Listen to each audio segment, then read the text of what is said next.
여러분, 안녕하세요. 오늘 탐구해볼 주제, 진짜 흥미롭습니다. 혹시 우리 몸 자체가 하나의 거대한 역사 기록 보관소라는 생각 해보신 적 있으신가요? 그러니까 우리가 매일 무의식적으로 쓰는 수많은 바디랭귀지들 있잖아요. 근데 우리가 진짜 무심코 그냥 습관적으로 하는 이 평범한 동작들이 사실은 수백, 수천 년 전 과거 시대에 살아있는 화석이라면 어떨까요? 말이나 언어는 시대에 따라 완전히 다른 모습으로 바뀌기도 하잖아요. 근데 참 신기하게도 우리의 몸은 그 과거의 기억을 고스란히 간직하고 있거든요. 오늘 그 숨겨진 이야기를 한번 파헤쳐 보겠습니다. 자, 이 세 가지 상황을 머릿속에 한번 떠올려 보시겠어요? 에어컨이 빵빵하게 돌아가는 아주 쾌적한 현대의 회의실, 그리고 언제 독살당할지 모르는 어두컴컴한 중세의 연회장, 마지막으로 피비린내가 진동하는 고대 로마의 콜로세움 경기장. 겉보기에는 진짜 전혀 교집합이 없어 보일 정도로 되게 기묘한 조합이죠. 그런데 놀랍게도 이 세 가지 장면 모두 우리가 오늘날 너무나도 당연하게 여기는 특정한 제스처들로 아주 단단하게 연결되어 있습니다. 오늘 이 해설을 끝까지 들으시면 그 연결고리가 뭔지 확실히 아시게 될 겁니다. 핵심은 이겁니다. 우리가 친구나 직장 동료를 만나서 정말 아무 생각 없이 하는 그 무해한 몸짓들이 있죠. 그게 사실은 고대의 치열한 생존 전술, 또 복잡했던 정치적 동맹, 심지어는 삶과 죽음을 가르던 아주 절박한 결정에 뿌리를 두고 있다는 거예요. 자, 그럼 우리의 일상적인 몸짓 뒤에 숨겨진 약간은 잔혹하고 그래서 더 흥미진진한 과거로 바로 들어가 보겠습니다. 파트 1. 신뢰의 유물들입니다. 우리가 일상에서 가장 많이 쓰는 건배와 악수에 얽힌 생존의 역사부터 살펴볼게요. 화면을 한번 보시죠. 오늘날 우리는 미래를 응원하거나 우정을 축하하면서 가볍게 짠! 하고 잔을 부딪히잖아요. 분위기 좋죠. 하지만 중세시대로 넘어가면 이야기가 완전히 달라집니다. 당시의 건배는 로맨틱함이랑은 아주 거리가 멀었거든요. 중세 유럽에서는 상대방의 술에 독을 타서 암살하는 일이 진짜 흔했습니다. 그래서 서로의 나무잔이나 금속잔을 정말 쾅! 소리가 날 정도로 아주 세게 부딪혀서 잔 안에 있던 술이 서로 확 뒤섞이게 만들었어요. 한마디로 잔을 세게 부딪히는 행위는 자 봐라, 내 술이 네 잔으로 넘어갔고 네 술도 내 잔으로 왔으니 난 널 독살할 유도가 없다. 이걸 몸으로 증명하는 아주 거칠고 절박한 생존 제스처였던 겁니다. 사실 이 술잔을 나누는 행위의 역사는 훨씬 더 오래됐습니다. 기원전 고대 메소포타미아나 그리스에서는 신에게 술을 붓는 종교적인 의미가 컸고요. 고대 로마에서는 당신에게 유익타기를 이라는 뜻으로 프로시트라는 말을 건넸대요. 근데 여기서 진짜 재미있는 포인트가 하나 있습니다. 우리가 흔히 건배할 때 쓰는 영어 단어 토스트 있잖아요. 이게 말 그대로 우리가 아는 그 구운 빵에서 온 단어입니다. 중세 잉글랜드 귀족들은 와인의 풍미를 끌어올리려고 진짜로 향신료가 잔뜩 들어간 구운 빵 조각을 와인에 둥둥 띄워서 마셨거든요. 잔을 높이 들어올려서 이 빵의 풍미를 함께 즐기는 게 그 당시 최고 상류층의 음주 문화였고, 그게 오늘날 건배를 뜻하는 단어로 딱 굳어진 거죠. 신기하지 않나요? 자, 그럼 이쯤에서 여러분 오른손을 허공에 한번 슬쩍 내밀어 보시겠어요? 네, 바로 악수입니다. 우리는 비즈니스 미팅을 하거나 처음 보는 사람과 인사할 때 거의 반사적으로 오른손을 내밀어서 맞잡지 않아요? 완전한 평화와 우호의 상징이죠. 그런데 과연 이 보편적인 인사법은 언제부터, 그리고 대체 왜 시작된 걸까요? 여기 악수라는 행위 속에 숨어 있는 3단계 생존 해부학을 보시면 진짜 깜짝 놀라실 겁니다. 첫 번째, 왜 하필 오른손일까요? 그건 바로 칼을 쥐는 손을 비워뒀다는 걸 보여주는 거예요. 내 손에 무지가 없다, 살기가 없다는 걸 증명하는 거죠. 두 번째, 장갑을 굳이 벗고 맨살을 굳게 맞잡습니다. 이건 살과 살이 맞닿으면서 물리적인 결속과 신뢰를 보여주는 행위고요. 그리고 대망의 세 번째, 이게 악수의 핵심인데 손을 잡고 위아래로 마구 흔드는 동작이죠. 여러분, 이건 반가워서 흔드는 게 아니었습니다. 사실은 상대방의 소매 속에 은밀하게 숨겨진 단검을 바닥으로 털어내기 위한 아주 철저한 무기소지 검사였어요. 이거 알고 나니까 악수라는 게 갑자기 되게 살벌하게 느껴지지 않나요? 역사학자 발터 보르케르트가 남긴 아주 유명한 말이 있습니다.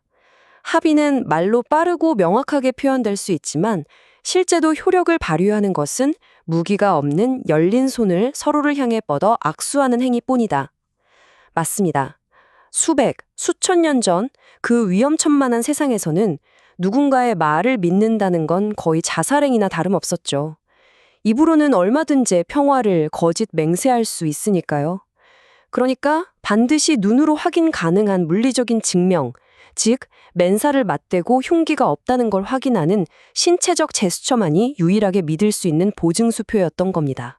이 제스처는 그야말로 끈질긴 역사적 생존자입니다. 기원전 9세기에 아시리아의 왕 살마네세르 3세가 동맹을 맺기 위해서 다른 통치자와 손을 맞잡는 조각이 아직도 남아있을 정도니까요. 호메로스의 문학 작품인 일리아스나 오디세이아를 봐도 나오고요. 심지어 고대 로마의 화폐에는 충성을 맹세하는 두 손이 아주 선명하게 새겨져 있습니다. 한번 생각해 보세요. 고대 왕들이 목숨을 부지하기 위해 썼던 피비린내 나는 생존 전략이 오늘날 아주 세련된 고층 빌딩 회의실에서 비즈니스 매너로 고스란히 살아남았다는 게 와, 진짜 짜릿하지 않나요? 자, 분위기를 좀 바꿔서 파트 2, 역사의 착각으로 넘어가 보겠습니다. 대중문화 때문에 우리가 완전히 반대로 오해하고 있는 제스처들을 파헤쳐 볼게요. 지금 여러분이 고대 로마의 거대한 콜로세움 한가운데에 관중으로 앉아있다고 한번 상상해 보세요. 치열한 피투성이 전투 끝에 한 검투사가 바닥에 쓰러졌습니다. 열광하는 관중들과 황제가 일제히 엄지손가락을 아래로 향해 푹 내리꽂습니다. 할리우드 영화에서 진짜 수백 번은 본 장면이죠. 당연히 이 엄지 내리기 제스처는 쓰러진 패배자를 당장 죽이라는 아주 무자비한 처형 명령이라고 알고 계실 겁니다. 근데 이게 정말 역사적 사실일까요? 역사학자들의 실제 연구 결과는 우리의 상식과 정반대였습니다. 놀랍게도 오히려 엄지손가락을 위로 꼿꼿이 세우는 행위가 칼집에서 칼을 뽑아대는 모습을 상징해서 처형을 의미했어요. 반대로 엄지손가락을 주먹 안으로 쏙 숨기는 동작은 칼을 칼집에 꽂는다는 뜻이라서 자비와 생존을 의미했죠. 그럼 우리가 아는 그 엄지를 아래로 내리는 제스처는 대체 뭐였을까요? 그건 바로 서 있는 승자를 향해서 이제 칼을 바닥으로 내려놓아라. 즉, 전투를 그만 중단하라는 아주 자비로운 명령에 가까웠습니다. 여기서 진짜 재미있는, 아니 좀 소름 돋는 아이러니를 하나 짚고 넘어가 볼까요? 오늘날 우리는 누군가 엄청난 성공을 하거나 칭찬할 때 기분 좋게 와 최고야 하면서 엄지척 제스처를 날리잖아요. 근데 만약 여러분이 타임머신을 타고 고대 로마로 날아가서 쓰러진 검투사에게 이 엄지척을 날린다면 세상에 여러분은 아주 해맑게 웃으면서 잔인한 사형 판결을 내리는 가장 무자비한 관객이 되어버리는 겁니다. 우리가 굳게 믿고 있는 제스처의 의미가 시대와 대중문화에 따라 얼마나 심하게 왜곡될 수 있는지 보여주는 완벽한 예시죠. 이어서 파트 3, 의미의 진화입니다. 이번에는 폭력적인 상황에서 출발했던 제스처가 어떻게 시대의 흐름을 타고 평화의 상징으로 탈바꿈했는지 그 과정을 추적해 보겠습니다. 영어 표현 중에 누군가에게 아주 강하게 도전할 때 건틀릿을 던지다, 즉 도전장을 던지다라는 말을 쓰잖아요. 이 건틀릿이라는 단어는 고대 프랑스어에서 유래했는데요. 중세시대 기사들이 전투할 때 손과 손목을 보호하기 위해서 꼈던 아주 묵직한 철제 갑옷 장갑을 말합니다. 말 그대로 무거운 쇳덩어리였어요.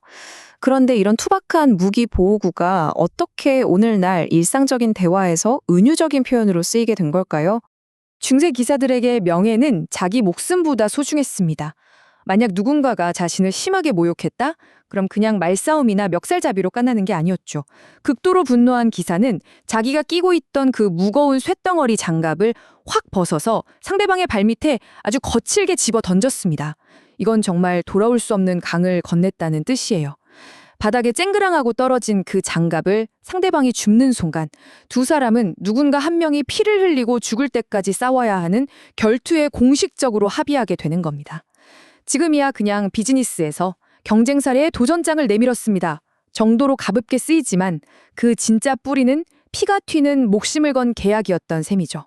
자, 이번엔 우리가 사진 찍을 때 절대 빼놓을 수 없는 제스처죠.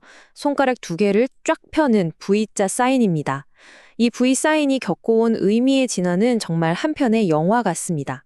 1941년 치열했던 군사적 저항의 상징에서 시작해서 1945년 전쟁의 승리를 거쳐 1969년 평화를 갈망하는 상징으로 완전히 탈바꿈한 이 기막힌 타임라인을 한번 쭉 따라가 보겠습니다. 1941년 나치 독일이 유럽 전역을 무자비하게 짓밟고 있을 때였습니다. 영국 BBC 라디오 방송국에서 정말 천재적인 캠페인을 하나 시작합니다.